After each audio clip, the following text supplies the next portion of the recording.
롯은 말씀이 아니라 눈에 보이는 대로 사람을 따라갔습니다.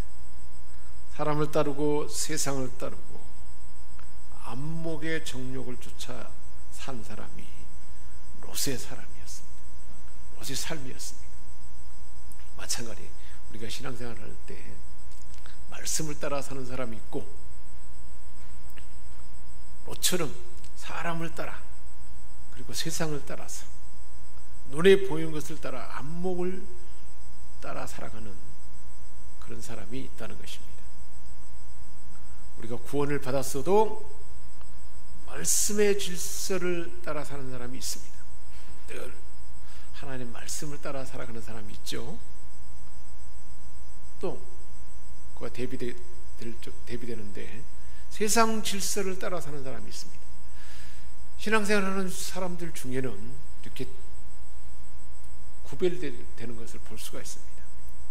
우리 인생의 모든 삶의 현장은 이 두 질서 안에 있어요. 나는 어떤 질서를 따라 살고 있습니까? 비록 우리가 인생 광야를 산다 할지라도 환경을 볼 것이냐, 눈에 보이는 환경을 보는 것이냐, 아니면 보이지 않지만 하나님의 약속을 바라보느냐, 무엇을 바라보고 사는 것 같습니까? 환경에 늘 보이는 것에 지배를 받습니까? 아니면 하나님의 약속을, 환경은 암담해도 약속을 기대하며 살아가는지, 그게 차이입니다. 사람을 볼 것이냐, 아니면 하나님을 기대하면서 하나님을 바라보며 살 것인가, 그 차이입니다.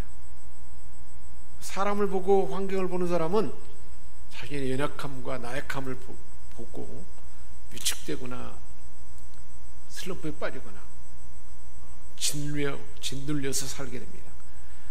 하나님이 어떤 분인가를, 약속을 보고 하나님을 보는 사람은 하나님을 기대하고 하나님이 하실 일을 어떤 환경 가운데서도 기대하면서 그렇게 살아갑니다.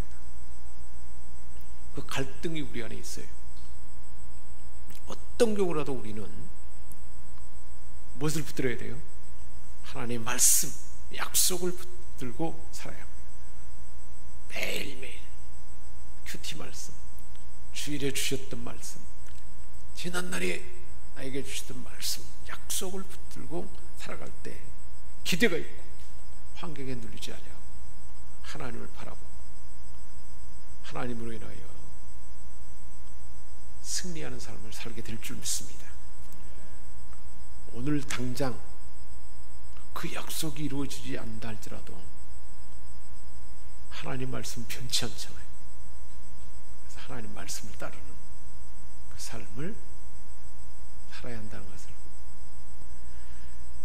롯이 눈을 들어서 관심 있게 보았던 것은 무엇인가? 창세기 13장 10절에서 11절에 말씀하고 있어요.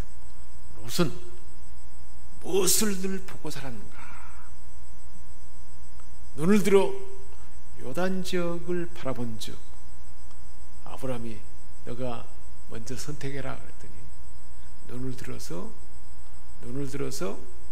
요단 지역을 바라봤습니다. 세상을 바라본 거죠. 소알까지 온 땅의 물이 넉넉하니, 눈에 보기에 좋은 땅이죠. 여호와께서 소돔과 고모라를 멸하기 전이었기 때문에 여호와의 동산 같고 애굽 땅과 같았더라. 여호와의 동산은 에덴 동산과 같고, 애굽 땅은, 애굽에는 풍성한 농사를 줄 수 있는 물과 좋은 그 평야가 있잖아요. 애굽 땅과 같았다. 저것이 좋구나. 세상을 따라가는 삶입니다. 그러므로 롯이 요단 온 지역을 택하고 동으로 옮기니 아브라함과 롯이 서로 헤어지게 되었습니다. 롯이 눈을 들어 관심 있게 보았던 것은 무엇이라고 했습니까? 요단 지역의 풍요로움을 보았을 때, 우리가 눈에 보이는 풍요로움, 야 괜찮아 보이네, 세상 사람의 안목으로 좋은 것을 택하면 안 된다는 것입니다. 그랬더니 에덴 동산 같고 그들이 경험하고 왔던 애굽 땅과 같다. 무엇을 바라보고 사느냐? 평상시에 뭘 바라보고 살고 있습니까? 늘 내가 바라보는 것이 뭐냐? 꿈꾸고 기대하고 바라보는 것이 무엇이냐? 무엇을 가치 있게 생각하고 사느냐? 이게 사람 됨됨이의 차이입니다. 그러니까 하나님 말씀을 내 삶의 가치로 여기는 거죠. 원칙으로 삼는 것입니다. 말씀을 따라 사는 사람은 아브라함처럼 그렇게 하나님의 말씀을 가치로 여기게 될 수밖에 없죠. 말씀을 가까이 하니까, 예배를 가까이 하니까, 늘 하나님 앞에 기도하니까 하나님 말씀을 들려주고 하나님의 가치가 분명해지고 하나님을 기대하는 소망이 늘 가슴속에 차고 넘치게 될 줄 믿습니다. 그 길이 사망의 길이요 저주의 길이어도 넉넉한 땅 에덴처럼 보여줄 때가 있다는 거예요. 우리 눈에 그게 세상의 가치잖아요. 세상 사람들이 보는 땅은 그곳을 가면 사망의 길이고 저주의 길인데도 야 좋은 곳이구나, 넉넉하구나, 에덴처럼 보여줄 때가 있다는 거예요. 물질의 풍성함, 막 권세가 우리에게 부어지는 것, 이것이 하나님이 예비한 길일 수도 있고 그렇지 아니하는 어둠의 세력이 우리에게 끌어가는 그런 길일 수 있다는 거예요. 사망의 길이요 저주의 길인데 에덴처럼 보여지고 넉넉한 땅으로 우리 사람의 눈으로 보면, 세상의 사람의 가치로 보면 그렇게 보여줄 수가 있다는 것입니다. 사람이 무너지기 전에 먼저 생각이 무너져 오는 거예요. 어떻게 무너질까요? 하나님 말씀의 가치가 아닌 세상 사람들이 보는 눈, 세상 사람들의 사는 방식으로 그런 삶이 내 생각에 자리 잡기 시작한다는 거예요. 그러면 가치관이 흔들리기 시작하죠. 그러면 이제 무너지는 거죠. 롯이 고통을 당하고 또한 그의 의로운 심령이 상한 이유가 무엇인가를 말하고 있어요. 롯은 원래 아브라함과 함께 하나님 말씀을 따르고 하나님을 가까이 하는 사람이었습니다. 세상의 안목을 따라서 소돔을 택한 이후로부터 잘못된 가지 않아야 할 곳을 갔기에 그가 고통을 당하고, 의로운 심령, 믿음의 사람이었는데 마음이 상해버리고 말았어요. 어느 곳에 살고 어느 것을 보고 무엇을 듣고 무엇을 바라보고 어떤 사람이 내 주변에 있느냐에 따라서 우리의 삶은 달라지는 거예요. 가치관이 달라지는 것입니다. 소돔과 고모라 성을 멸망하기로 정하여 죄가 되게 하사 하나님이 멸망하기로 정하여서 다 잿더미가 되게 해서 후세에 경건하지 아니한 자들에게 본을 삼으셨다는 거예요. 소돔과 고모라가 얼마나 그 당시에도 동성연애를 하는 곳이었잖아요. 얼마나 혼란스럽고 타락한 장소였는가를 그대로 대비해 주지 않습니까? 그래서 하나님께서 멸망하기로 정하고 잿더미가 되게 해서 후대의 사람들이 롯을 따라서 소돔과 고모라를 쫓아가는 사람은, 세상의 가치를 쫓아가는 사람들은 이렇게 될 것이다 하고 본을 삼으셨고, 무부반 자들의 음란한 행실로 말미암아 고통당하는 의로운 롯을 건졌다고 했어요. 롯이 고통을 당했다는 거예요. 하나님의 자녀는 의로운 자인데 하나님 의롭다 인정해 주잖아요. 의로운 자가 세상 사람들과 섞여서 그 사람들의 삶의 습관에 완전히 물들어 버리면 고통을 당한다는 거예요. 이는 의인이 그들 중에 가요. 믿음의 사람들이 세상 사람들과 늘 어울려서 그렇게 휩쓸면 안 된다는 거예요. 날마다 저 불법한 행실을 보고 들음으로, 날마다 불법한 행실을 보고 들음으로 그 의로운 심령이 상했다. 사는 곳이 그 소돔과 고모라니까, 그 타락하고 퇴폐한 곳에 사니까 날마다 불법한 행실을 보고 들음으로, 우리가 뭘 보고 듣느냐가 참 중요해요. 우리는 보고 듣는 것이 참 좋지 않은 것이 있잖아요. 그것을 우리는 성찰해야 돼요. 그래서 보고 들은 것 중에서 좋지 않은 것을 우리가 정화시켜야 돼요. 그렇지 않냐면 의로운 심령이 상한다는 거예요. 왜 그렇습니까? 불법한 행실을 보고 들음으로, 불법한 행실을 보고 들음으로 그것으로 교훈을 삼고 그것을 경계해야 되는데, 가만 놔둬보면 그것이 우리 마음의 몸에 배어 들어온다는 거예요. 의로웠던 심령이 자꾸 상하고 무너져 버리고 말았습니다. 롯이 그랬습니다. 우리의 문화생활이 얼마나 중요한지 몰라요. 유럽이 왜 기독교가 무너져 버렸습니까? 세상의 쾌락 위주의 그 삶이 온 주변을 도배해 버리니까 하나님을 가까이 하는 삶이 점차 멀어진 거죠. 예배가 점차 예배를 소홀히 한 거죠. 하나님을 가까이 하는 예배의 삶이 더 견고해지고 더 풍성해지고 깊어져야 되는데, 그렇지 못하면 무너진다는 거예요. 우리 문화생활이 얼마나 중요한지 몰라요. 매일 보고 듣고 느끼다 보면, 보고 듣고 느끼는데 그것을 성찰하면서 그걸 재해석하고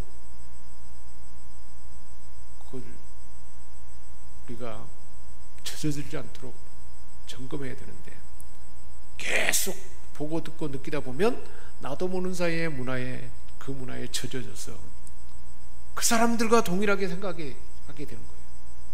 그리고 말하고 행동하게 된다는 거예요. 우리는 그걸 잘 살펴야겠죠.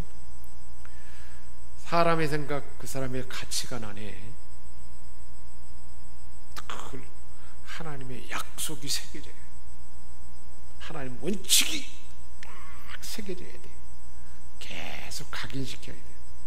학가다 말씀을 암송해서 계속 내 귀에 들리고 내 몸에 들리도록 선포를 해야 돼요. 하나님 말씀, 약속의 말씀. 그래야 하나님의 축복과 보장이 우리에게 따라오게 될 줄 믿습니다. 여호수아 1장 8절에도 분명하게 말씀하고 있습니다. 가나안 땅을 들어가는 이스라엘 백성들에게 하나님이 여호수아를 통해 주신 말씀이잖아요. 이 율법 책을 내 입에서 떠나지 말게 하며 주야로 그것을 묵상하며, 하나님의 약속을 더 묵상하는 거예요. 수일해 주셨던 말씀을 계속 묵상하는 거예요. 반복해서. 그래서 내 것이 되도록 매일 큐티 말씀에 주셨던 말씀 중에 내게 마음에 확 와닿는 그 단어 하나하나, 하나님 말씀을 계속 묵상하는 거예요. 그래서 그 안에 기록된 대로 말씀대로 행하면 길이 평탄하게 될 것이며 내가 형통하리라. 모든 일이 하나님이 다 인도하셔서 하나님이 다 정복하게 하시고 하나님의 역사가 모든 삶에 펼쳐지는 형통한 삶이 되는 원리가 어디에 있느냐? 하나님 말씀을 가까이 하고 그 말씀을 묵상하고 되뇌이고 내 것이 되도록, 다른 생각이 들어올 여유가 없잖아요. 하나님 말씀을 계속 수야로 밤낮으로 그 하나님 말씀을 생각하는데 다른 세상의 생각이 들어올 틈이 없죠. 계속 생각하고 있는데, 그럴 때 형통한 삶이 된다는 거예요. 시편 1편 2절에서도 복 있는 사람은 오직 여호와의 율법을 즐거워하여, 하나님 말씀을 기뻐하고 즐거워해서 하나님 말씀을 밤낮으로 묵상하는 자다. 시냇가에 심은 나무처럼 좋은 열매 맺는 형통의 삶이 되는 줄 믿습니다. 롯이 성문에 앉았다 그랬어요. 성문에. 어떻게 해서 롯이 성문에 앉게 됐을까요? 성문에 앉는 것은 고대 시대에는 성문에 앉은 사람이 다 재판을 다 했어요. 어느 순간에 롯이 그런 아주 귀한 위치에 성문에 앉아서 재판하는 그 위치에 오르게 됐습니다. 저녁 때에 두 천사가 소돔에 이르니 마침 롯이 소돔 성문에 앉았다가 롯은 소돔성의 유사가 되었고 장로의 자리에 앉게 되었습니다. 어떻게 해서 그렇게 됐을까? 이런 자리에 앉은 사람은 당시 근동 지방의 문화는 법관이나 제일 높은 장로나 힘을 가진 사람이 성문에 앉아서 성 안의 모든 일어나는 문제를 관장하고 판결을 했던 것입니다. 그돌라오멜의 연합군이 소돔과 고모라를 칠 때, 롯이 있을 때, 그러니까 성문에 앉기 전에죠. 그때 롯과 그의 가족과 재물들을 다 뺏어서 가버렸어요. 그 사실을 듣고, 그 이야기를 듣고 이 소식을 들은 아브라함이 318명의 군사를 끌고 전쟁에 나가서 소돔성을 구출하고 빼앗긴 모든 것을 다 되찾아 주었죠. 이 일로 인해서 롯은 성문에 앉은 자가 된 것입니다. 롯은 그런 위험을 만났는데 가족이 다 붙잡혀 갔잖아요. 그런 위험을 한번 만났으면, 야, 여기가 좋지 않는 곳이구나, 왜 이런 일이 생겼을까 살펴봐야 되는데, 세속에 대한 갈망이 컸기 때문에 성문에 앉은 자의 자리에 앉혀주니까 이 사건을 이용해서 성문에 올라가서 재판관의 자리에 앉는 출세가도를 달릴 수가 있어요. 출세하니까 높은 위치에 앉으니까 얼마나 좋았겠습니까? 사고가 나면 보상을 받고, 실제로 그러잖아요. 우리가 생각지 않는 유익을 얻어서 야, 좋다 하는 사람이 있어요. 뜻하지 않는 사고를 당했는데 사고에 약간 손상은 있지만 보상이 아주 커서, 야, 오히려 이렇게 많은 보상을 받게 됐네. 이 사고의 의미가 무엇인지를 살펴봐야 되는데 그것을 좋아하는 사람이 있다는 거예요. 그러나 정신이 바로 박힌 사람은 왜 이런 일을 만났을까? 하나님의 경고로, 경고하는 음성으로, 야, 여기 있어서는 안 되겠구나, 이 자리를 떠야 되잖아요. 근데 기회를 줬는데 그 사람 알아차리지 못하는 거예요. 주변에서 또 이야기해 줄 사람도 없고, 아브라함이 가까이 있었다면 이야기해 줄 수 있었을 텐데 그럴 수도 없었고, 결국은 망해가는 가문이나 모든 것이 다 잘못돼가는 그대로 흐르고 말았습니다.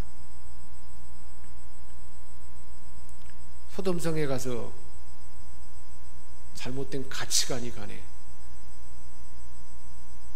좋지 않은 것을 보고 들으니까 롯의 마음에 물들어 보는 거예요.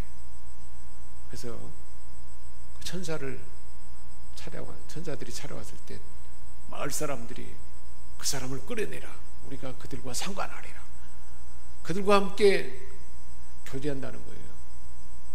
동성연애 하겠다는 거예요.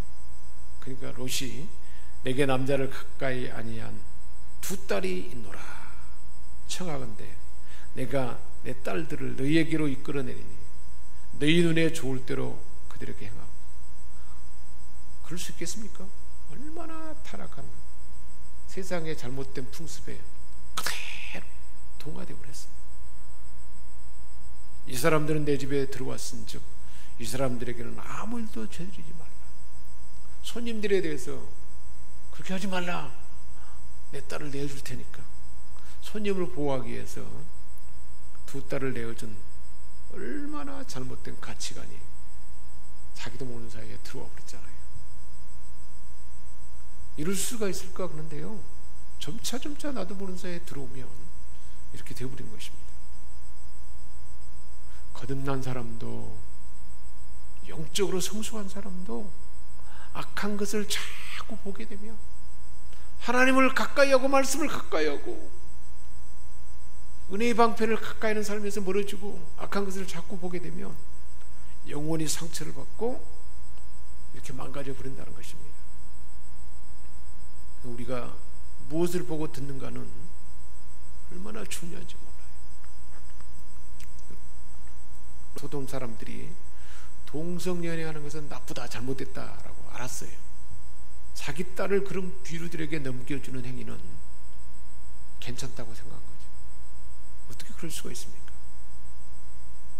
또 롯의 두 딸은 그 후에 소돔이 망하고 롯의 아내는 소금 기둥이 되어버리니까 아버지와 근친상간의 죄를 짓습니다. 그래서 롯의 가족들의 영혼이 얼마나 망가졌는지를 볼 수가 있습니다. 아버지와 왜곡된 가치관으로 하나님을 섬기는 모습을 그대로 볼 수가 있습니다. 세속의 가치관이 아닌 하나님의 원칙, 기준을 붙잡는 것이 얼마나 중요한지 몰라요. 신앙생활에 대한 우리는 분명한 자기 원칙을 가져야 돼요. 나는 이런 원칙으로 살겠다. 가정에 그런 원칙을 정해야겠죠. 내 삶에게도 그런 원칙을 정해야 돼요. 이것이 진리의 질서를 가진 사람들의 특징입니다. 롯이 지체한 이유는 뭘까요? 롯의 처는 왜 뒤를 돌아봤을까요? 왜 그랬을 것 같습니까? 동이 틀 때 천사가 롯을 재촉해서 일어나 여기 있는 내 아내와 두 딸을 이끌어내라, 빨리 이끌어내라. 이 성의 죄악 중에 함께 멸망할까 보라. 빨리 끌어내라. 그러나 롯이 지체했다 그랬습니다. 지체하니까 천사들이 롯의 손과 그 아내의 손과 두 딸의 손을 잡아 인도하여 성 밖에 둡니다. 그러니까 하나님의 긍휼하심은 얼마나 대단한지 몰라요. 지체하니까 머뭇머뭇하니까 천사를 보내서 롯과 롯의 처 그리고 두 딸을 천사들이 둘이서 붙잡고 끌어나오는 마찬가지입니다.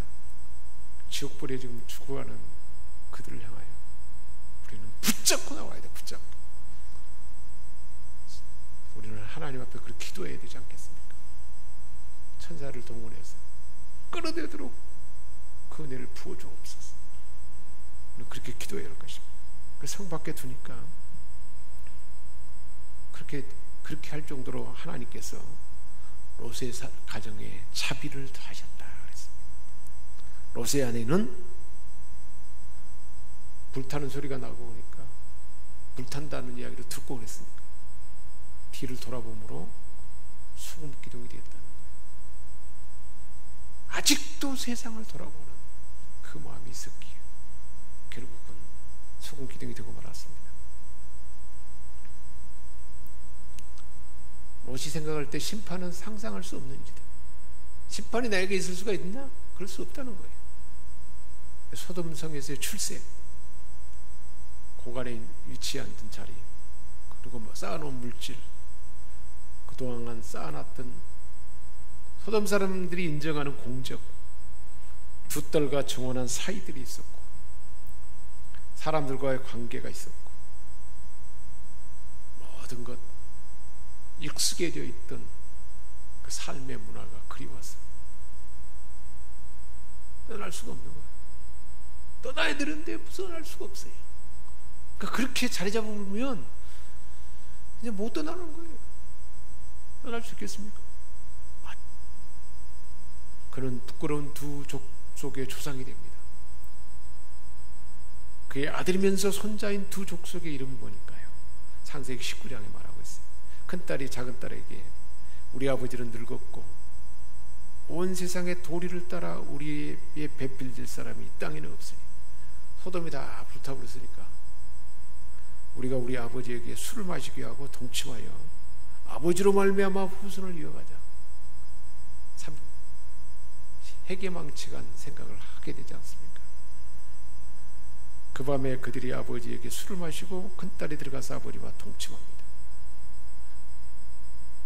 이튿날 큰딸이 작은딸에게 말합니다. 어젯밤에 내가 우리 아버지와 동침했으니 오늘 밤에도 우리가 아버지에게 술을 마시게 하고 네가 들어가 동침하고 우리가 아버지로 말미암아 후손을 이어가자 하고, 그 밤에도 그들이 아버지에게 술을 마시게 하고 작은딸이 일어나 아버지와 동침하니라. 롯의 두 딸이 아버지로 말미암아 임신하고 큰딸이 아들을 낳아서 이름을 모압이라, 모압인의 조상이 됩니다. 그리고 작은딸도 아들을 낳아서 베남미라 했으니 오늘날 암몬 조선의 조상이 되었습니다. 롯은 그래서 모압과 암몬인의 족속의 조상이 되었습니다. 모압과 암몬 사람들은 하나님의 총에 들어오지 못합니다. 이러한 이들에 대해서 하나님의 조처는 아주 엄격했습니다. 그들의 속한 자는 10대뿐만 아니라 영원히 여호와의 총에 들어오지 못합니다. 다른 족속들 중에서도 혹시 10대 후에는 돌아올 수도 있어요. 그런데 모압과 암몬 족속은 영원히 여호와의 총에 들어오지 못합니다. 얼마나 무서운 일인가요? 세상을 따라, 세상 가치를 따라 살았더니 후손대대로 하나님의 총에 들어오지 못하는 무시무시한 일을 경험하게 되고 말았습니다. 모압과 암몬에 속한 자는 10대뿐 아니라 영원히 여호와의 총에 들어가지 못하리라. 그런데 모압 여인 중에 구속사에 쓰임받음으로 유일하게 왕의 족복에 들어간 사람이 있어요. 그게 룻이잖아요. 룻은 모압 여인이었는데 여호와의 총에, 그것도 왕의 족복에 들어갔습니다. 하나님을 위한 헌신으로 어머니의 하나님을 섬기겠다고. 그래서 저주가 축복으로 바꿔진 것입니다. 이렇게 하나님의 진노 가운데서도 하나님 앞에 하나님 마음을 시원케 하는 자는 이런 왕의 축복에 들어오는 영광이 있음을 볼 수가 있습니다. 우리 하나님은요, 사람을 기분까지 다 보고 계시는 거죠.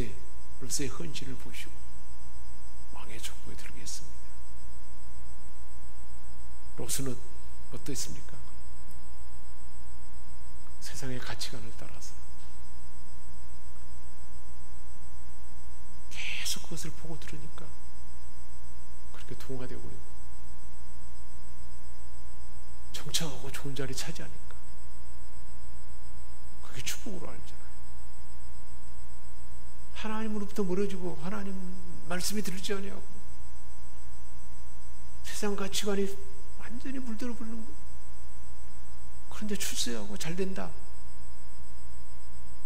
그게 복인가요? 절대 복이 될 수 없어요. 얼마나 무서운 일인지 몰라요. 우리 이 사실을 볼 수 있어야 돼요. 우리 생명샘 권속들은 모두가 자손대대로 롯의 자리에 머물지 아니하고 아브라함의 복을 받도록 늘 말씀하시고, 우리가 또한 그렇게 기도할 때 하나님 룻처럼 지금 현재의 상황은 어떤다 할지라도 왕의 족보에 들어가는 그 영광이 머물게 될 줄 믿습니다. 우리 주님 한번 부르짖고 주신 말씀 붙들고 기도하는 시간 갖겠습니다. 주여, 하나님 아버지, 말씀을 따라 사는 아브라함의 삶이 얼마나 영광스럽고 부려고 연약하지만 하나님은 그런 가운데서 우리 하나님 은혜를 베푸시고 점차 더 성숙하게 하셔서 마침내 하나님의 뜻을 통하고